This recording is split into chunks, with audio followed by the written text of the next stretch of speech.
This episode may cover sensitive topics like sexual assault, domestic violence, and stalking, which could be triggering.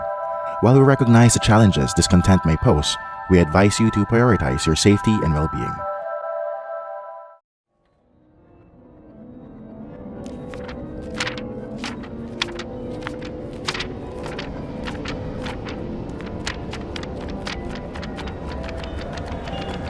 The Book of Bad Ideas.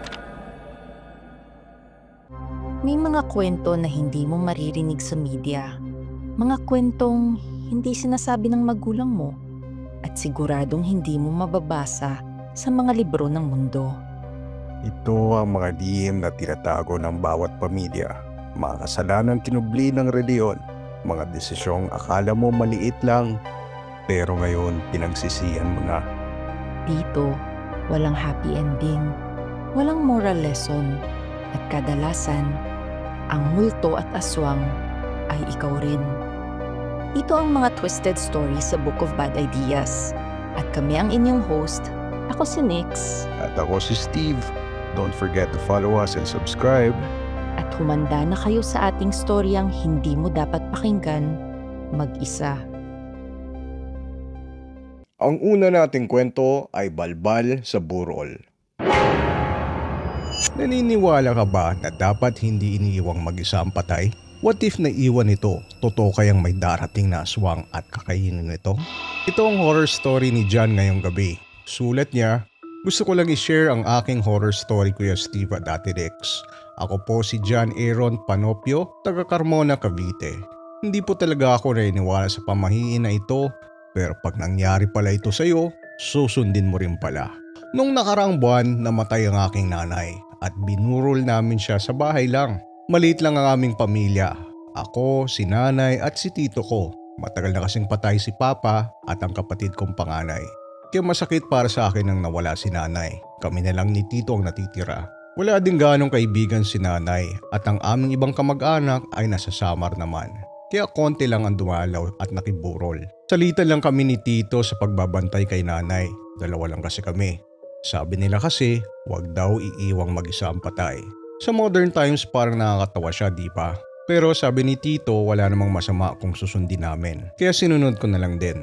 Bago ko lang ipagpatuloy ang kwento ni John Buddies, alam nyo ba na ang pamahiin na ito ay hindi natin nakuha sa Kastila? Bago pa dumating ang mga Kastila, ginagawa na to ng mga ninuno natin.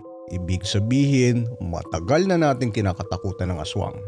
Going back to our story, sulat ni John, nung una at pangalawang gabi, maayos naman ang burol ni nanay. Pero nung pangatlong gabi, dito na nangyari ang kinakatakutan namin. Biyernes po ng gabi noon, alas 8 ng gabi. As usual, may ilang bisita si nanay at kadalasan di ko sila kilala. May dumating naman na matangkad na lalaki. Mabaho ito at madungis, pero di ko naman pwede paalisin ito. Sabi nito sa akin, siya daw si Fernando, ang dating kasintahan ni nanay bago pa ako panganak. Sabi nito, sayang daw at bata pa si nanay. Hindi rin daw ito kilala ni tito. Umupo si Fernando doon sa tapat mismo ng kabaong ni nanay. Hinayaan na lang namin ito baka kasi hanggang ngayon, meron pa rin siyang feelings para kay nanay. Bandang alas 9 naman, may dumating na isang babae. May edad ito, pero may tsura. Mabango siya. Sabi nito, kaibigan daw siya ni nanay nung college. Mabait siya at naipagkwentuhan sa amin. Nagpaalam naman si tito na aalis siya sandali. May gagawin daw kasi siya sa kanto dahil merong nasiraan. Mekaniko kasi si tito. Kaya kaming apat na lang natira sa burol. Ako, yung babae at si Fernando at yung kapitbahay naming lola na nagro-rosary para kay nanay na si Manang Teresita. Actually kung isipin mo, lahat ng kasama ko ay nakakatakot, diba? Pero pagsapit ng alas 12 ng gabi, umuwi na si Manang Teresita. Pagod na daw siya mag-rosary. Bali 3 na lang kaming naiwan. Inip na ako kasi inaantok na ako. Pero hindi ako makatulog. Ang tagal naman kasi ni tito. Pero sa hindi inaasahan, nakaidlip ako nito. Pero bigla akong ginising ng matandang babae, yung college friend ni nanay. Sabi nito sa akin, wag daw akong matutulog. Dapat laging gising. Baka daw kasi may dumating na balbal. Tinanong ko siya, ano po ang balbal? Sabi nito, ito daw ang aswang na mabaho ang hininga at kinakain ang mga patay. Dito na ako natakot. Si Mang Fernando, mabaho ang hininga. Sinabi ko ito sa babae. Sabi naman niya sa akin, huwag daw akong mag-alala dahil tutulungan niya akong magbantay kay nanay. Dito na din siya nagpakilala sa akin. Siya daw si Manang Lourdes. Nakampante naman ako sa sinabi ni Manang Lourdes. Itong si Manang Fernando naman ay grabe. Buong gabi siya talagang nakaupo at binabantayan si nanay. Ngunit pagsapit ng alas 3 ng umaga, nangyari na ang di ko inaasahan. Nagising ako ng bandang alas 3 ng umaga. Wala na si Manang Lourdes at ako na lang mag-isa. Wala na din si Mang Fernando. Agad kong tinignan kaagad ang kabaong ni nanay. At may nakita akong sumira sa may bandang paanan nito. Dito na ako kinabahan. Lumapit ako ng dahan-dahan sa kabaong ni nanay. Kahit takot ako, gusto kong i-check kung okay pa ba ang katawan niya. At paglapit ko sa kabaong, nakita ko na ang katawan ni nanay. Nagulat ako at nawala ang daliri nito sa kaliwang paa. Diyos ko, totoo pala ang balbal. Kinain nito si nanay. Pero sa gitna ng katahimikan ng madaling araw, may narinig akong parang hayop na maingay na kumakain sa may bandang puno sa tabi namin. Madilim dito, kaya mas lalo akong kinabahan. Nilapitan ko yung puno at pinapakinggan ko kung saan nanggagaling ang ingay na yon. At halos himatayin ako sa aking nakita. Nakita ko si Mang Fernando hubot-hubad at kinakain ang daliri ni nanay. Napasigaw ako. Bigla naman akong nagising na sumisigaw. Ay, panaginip lang pala ito. Nakatingin sa akin si Tito at si Manang Lourdes. Tinanong nila kung napano ako. Sabi ko na sobrang lang ako sa kakaisip sa balbal kaya napanaginipan ko. Grabe ang pawis ko nito. Nagpaalam naman si Manang Lourdes at aalis na siya.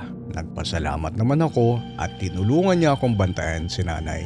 Kumento ko naman kay Tito na baka balbal ang lalaking iyon, si Mang Fernando. Pero alam nyo Kuya Steve at Ate Nix, hindi ako nakampante. Diba sabi nila ang panaginip ay isang babala? Kaya chinek ko ang katawan ni nanay. Nagpasama ako kay Tito at tama nga ang hinala ko. Pagkabukas namin ng kabaong, nawawala ang kaliwang paa ni nanay. Pinalitan ito ng puno ng saging. Tinanong ko kagad si Tito kung anong oras umalis yung lalaki, si Mang Fernando. Sabi niya hindi niya alam. Pagdating daw kasi niya ng alas 5 ng umaga, ako lang daw at si Manang Lourdes ang nakita niya. Sayang at wala kaming CCTV sa bahay. Hindi namin alam kung anong nangyari. Agad naman namin itong nireport sa barangay. Pero sabi ng mga taga-barangay, kilala daw nila yung lalaki. Dinakip naman nila si Mang Fernando. Pero after nilang imbestigahan, malabong siya ang kumuha ng paa. At hindi daw ito aswang. Dito na ako nag-isip at natakot. Hindi kaya si Manang Lourdes ang balbal? Kunento ko sa kanila si Manang Lourdes. At ayon sa mga taga-barangay, dapat hindi daw ako nagtiwala dito. Kasi nung nakaraang buwan, bago mamatay si nanay, meron ding nag-report sa kabilang barangay. May nakilala daw siyang matandang babae na maganda at nawala ang kamay ng bangkay. Grabe, kung akala nating tatanga-tanga ang mga aswang, hindi pala. Matalino sila at magaling manloko. Yan lang po ang aking kwento, Ate Nix at Kuya Steve. Huwag niyo po sana tularan ang pagkakamali ko dahil totoong merong balbal sa mga burol ng ating mga patay. Ang pangalawa nating kwento ay may nakaangkas. What if may umangkas sa'yo pero hindi tao? Ito ang storya ng isang rider sa atin ngayong gabi. Sulat niya, hello po Ate Nix at Kuya Steve. Ako po si Jonard Esteban, taga Kawit, Cavite. Matagal nyo na po akong follower. Lagi po akong nakikinig sa inyo. Gusto ko lang din po i-share yung nangyari sa akin last month. Kagagaling ko lang nito sa sementeryo. Pinatay kasi ang kasama namin gamit ang ice pick. Malamang alam nyo to kasi naging viral ito. Ninakawan na nga, pinatay pa. Mga walang puso. Pagkatapos ng libing, bumalik agad ako sa may BGC para mamasada. Kahit pagod at gabi na, kailangan Pero di mawala sa isipan ko yung nangyari sa kasamaan ko. Dapat pala, matakot na rin kami sa mga pasahero namin. Kaya naaning ako buong gabi. Pinuntahan ko ang una kong pasahero dyan sa may market. Bandang alas 11 na to ng gabi. Wala na masyadong tao. Pangalan niya ay Cherry. Maganda at sexy. Lumapit ito sa akin at tinanong kung ako ba si Jonard. Sabi ko, oo. Pero Biglang natulala ito at ramdam ko ang takot sa kanyang mata. Teka, baka modus ito. Sabay tumakbo ito. Agad naman akong lumingon sa paligid ko. Baka mamaya may kasama tong lalaki. Mahirap na. Buti na lang, safe. Bakit kaya tumakbo ang babae? Ako nga pala si Steve ng Book of Bad Ideas. Kung mahilig ka sa twisted stories, don't forget to follow us. Sumunod naman na nag-book sa akin ay sa May Makati. Inantay ko siya malapit sa isang fast food sa tabi ng puno. Isang matangkad na lalaki ang dumating. Medyo natakot ako. Tinanong din ako kung ako ba si Jonard. Pagkasabi ko ako nga si Jonard, natulala uli ito sa akin at biglang masama ang kanyang tingin. Kinabahan ako. Mamaya modus to. Tanong ko, bakit po sir? Sabi nito sa akin, paano ko aangkas sa'yo? May nakaangkas na sa'yo ngayon. Kinalibutan ako sa sinabi niya. Tumingin ako sa aking paligid pero wala naman akong makita. Napraning naman yung lalaki at tumakbo ng mabilis. Ano ba to? May multo? O modus ba ito? Bad trip, dalawa silang nag-cancel. Kaya umuwi na lang ako nung gabing yon. Pero alam nyo, habang nasa biyahe, tila ang bigat ng pakiramdam ko. At literal, mabigat din ang motor ko. Parang may angkas ako. Pero wala naman akong kasama. Kinabahan ako. Pagdating ko sa bahay, pinagbuksan ako ng aking kapatid. At nang makita niya ako, sumigaw ito at nagtago sa kwarto niya. Sigaw niya sa akin, Diyos ko Kuya Jonard, bakit may kasama kang umuwi? Hindi ba galing ka sa sementeryo? Dito ko na na-realize ang pagkakamali ko. Dumiretso pala ako kagad sa pagpapasada nang hindi ako nagpapagpag. Sigaw ko sa kwarto ng kapatid ko, bakit? Ano bang nakikita mo sa akin, Tracy? Sabi nito, merong nakaupo sa balikat mo, naka-duster, isang matandang babae. Napasigaw ako sa takot nang sabihin niya ito sa akin. Dumiretso naman ako kagad sa manggagamot sa barangay namin na si Mang Pedring. Binulabog ko ito kahit madaling araw. Wala akong pakialam. Buti na lang mabait ito at nagtawas ito at nag-orasyon din. Sa awa ng Diyos, nataboy niya ang matandang multo na nakaupo sa balikat ko. Sana magsilbing aral po ito sa mga followers natin at Nix at Kuya Steve. Importanteng magpagpag tayo pagkagaling sa patay. Dahil hindi mo alam, meron palang sumama sa iyo at hindi ito tao. Ang susunod nating kwento ay Roblox sa simbahan. What if palagi kang nagro-Roblox habang nagbimisa? May mangyayari ba sa iyo? Ito ang horror story ng mag-ina sa Bulacan. Sulat niya, hello po Ate Nix at Kuya Steve. Gusto ko lang ikwento ang nangyari sa akin at ng anak ko dahil sa Roblox. Ako nga pala si Cheska Sarmiento, taga Bulacan. Itong bunsong anak ko na si Cyril ay sobrang addict sa Roblox. Tuwing linggo habang nagsisimba kami, lagi itong lumalabas ng simbahan at doon nagro-Roblox. Sinubukan ko naman siyang sawayin pero matigas talaga ang ulo ng bata. Adik siya sa Stila Brain Rot at Shawarma Kiosk. Hinayaan ko na lang to kesa naman magtakbo-takbo siya dito sa loob ng simbahan at manggulo pa sa misa. Pero kamakailan lang, hindi ito nagustuhan ng isang pari dito sa amin. Nakita niya si Cyril na naglalaro ng Roblox sa labas ng simbahan at sinita niya ito.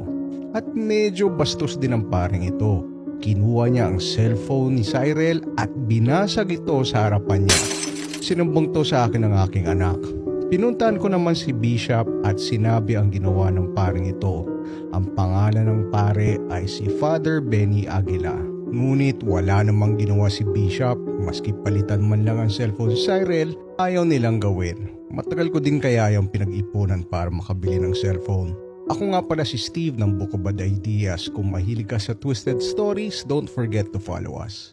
Sa mga sumunod na linggo, dahil walang Roblox si Cyril, makulit tuloy ito at laro ng laro sa loob ng simbahan. Kaya sinabihan ko sa labas na lang siya ng simbahan maglaro. Tingid sa aking kalaman, nagkaroon pala siya ng kalaro at nagtakbuhan sila pati na sa may kalsada.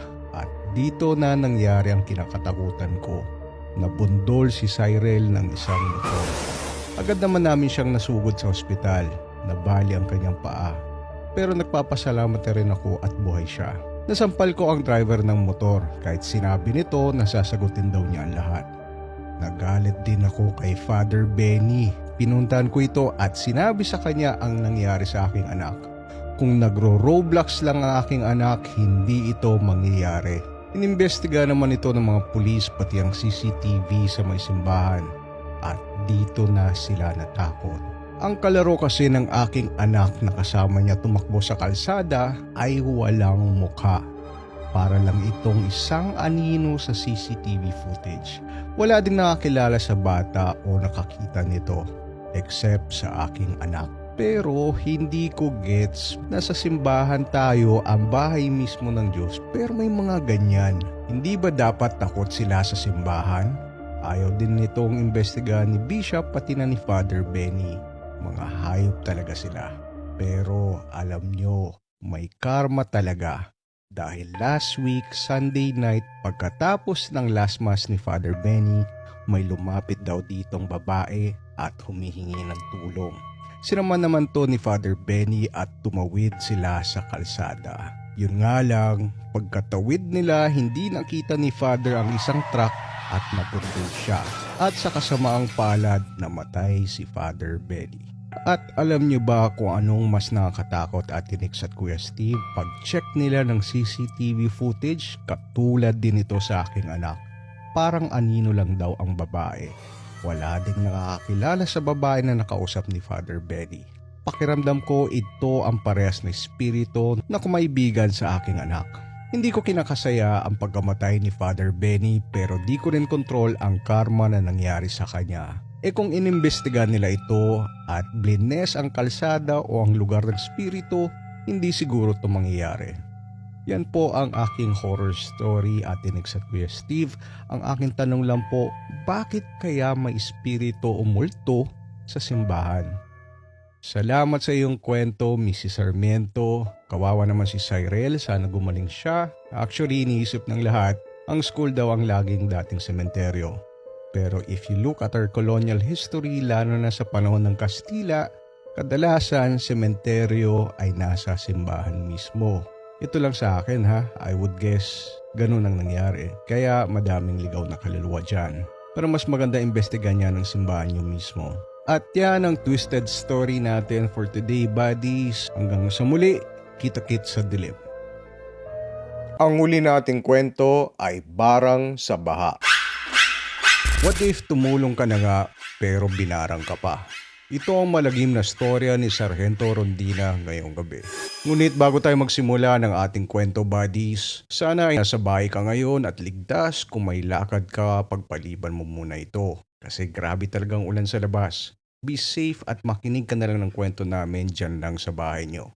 Anyway, sulat ni Sargento sa amin, hello po Steve at Nix. Hindi talaga ako naniniwala sa mga barang na yan o sa mga horror. Pero madalas akong makinig nito. Hindi ko alam na one day ako pala magiging kwento. Gusto ko lang din itong i-share para at least may idea mga followers nyo sa mga gantong pangyayari. Ako nga pala si Master Sergeant Glenn Rondina ng Philippine Army, taga Puerto Princesa. At kadalasan pag may bagyo o sakuna, tumutulong kami para makarescue sa ating mga kababayan, lalo na doon sa mga natrap. Noong Huwebes, pinadala kami sa Romblon dahil madaming nangangailangan ng aming tulong. Malakas kasi ang ulan dito at mataas na rin ang baha. Madami kaming na-rescue naman pero pagdating namin sa Barangay Agtiwa, dito na kami nakaramdam ng kakaiba. Halos lahat ng residente sa barangay ay na-rescue naman namin. Halos paggabi na nung matapos kami. Kala namin lahat ay na-rescue na. Pero sabi ng tanod, meron pa kaming isang taong nakalimutan. Isa daw matanda na nakatira sa liblib na malapit sa may bundok. Hindi raw ito masyadong kilala dahil hindi ito nakikihalubilo. Ang alam lang nila ang pangalan nito ay Mang Arturo. Pero makatapos ang ilang minuto, bigla akong hinabol ng tanod at binawi ang sinabi niya. Sabi nito, hayaan mo na lang yan Sargento. Matanda na yan at ang chismis dito sa aming baryo, aswang ito o mangkukulam. Mas mabuti na daw mamatay ito. Natawa naman ako sa sinabi ng tanod. Ang mga kasamaan ko naman ay tila natakot sa sinabi ng tanod. Pero alam niyo Nix at Steve, gusto ko pa rin tulungan ito. Kaya mag-isa akong pumunta sa liblib ng kubo ng matanda. Medyo masukal nga lang ang daan. Natakot din ako kasi bandang alas 6 na ito. Tumataas na din ang baha at lumalakas ang ulan. Pagdating ko sa kubo ng matanda, tanging isang lampara lang ang ilaw. Hinanap ko siya pero hindi ko siya makita. Sumigaw ako, "Mang Arturo, Mang Arturo!" Nandito po ang mga rescuers, pero walang sumasagot. Medyo nabahala naman ako sa nakita ko sa kubo niya. Puno ito ng mga garapon na may laman ng iba't ibang insekto at hayop. Kinabahan ako, parang tama nga ang tanod. Maya-maya pa, may narinig akong ingay sa labas. Nakita ko ang matandang lalaki at may dala itong kinatay na manok. Inexplain ko naman sa kanya ang nangyari at baka malunod siya kung magpapatuloy ang ulan. Ngunit first time ito nangyari sa akin at tumanggi ito magpa-rescue at hayaan na lang daw siya mag-isa sa kubo niya. Sana po wag niyo akong i-judge Steve at Nix dahil ang mga sumunod kong ginawa ay hindi tama dahil ayaw ko kasing mamatay ang matanda. Kaya sinapak ko ito at persang nilagay sa aking raft boat. Mabilis naman kaming umalis sa kubo dahil rumaraga sana ang baha at lumalakas ang ulan. Nang magkaroon ng malay si Mang Arturo, nasa evacuation center na siya. Galit na galit ito at ilang beses ako tinulak at tinapik. May kasamang mura pa yan. Okay lang naman yun sa akin. Ang mahalaga ay ligtas siya. At sa gabing iyon, sumakay na kami uli ng C-130 para makauwi sa puerto.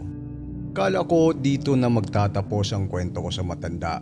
Ngunit kinabukasan, sinugod ako sa ospital dahil pagkagising ko, biglang lumaki ang aking tiyan na para bang buntis at sobrang sakit nito. Inopera naman ako kaagad ng mga doktor at meron silang nakita sa tiyan ko na hanggang ngayon natatakot pa rin akong ikwento. Madami silang nakitang mga bangaw sa loob ng aking tiyan. Ang iba dito ay napupulok na. Gayon pa man, maayos naman ang naging operasyon sa akin at nagpapagaling na ako ngayon sa ospital. Tanging libangan ko lang ay manood ng horror stories nyo. Dahil sa nangyari sa akin, naniwala na ako na meron pala talagang barang sa mundong ito. At kahit binarang ako, ayos pa rin lang ito sa akin. Dahil ang malaga, nasagip ko pa rin ang matanda kahit mambabarang siya. At the end of the day, alam nyo, whether aswang yan or mambabarang, buhay pa rin kasi yan ng tao. Pinahanap ko naman sa mga otoridad ang matandang si Mang Arturo. Ngunit wala daw silang nakita sa evacuation center. Hindi daw nila ito makita, baka tumakas ito sa kalagitnaan ng gabi. The Pod Network Entertainment. This podcast may be based on true events with names, characters, and incidents that are either products of the creator's imagination or used fictitiously. Any similarity to real individuals or events is coincidental.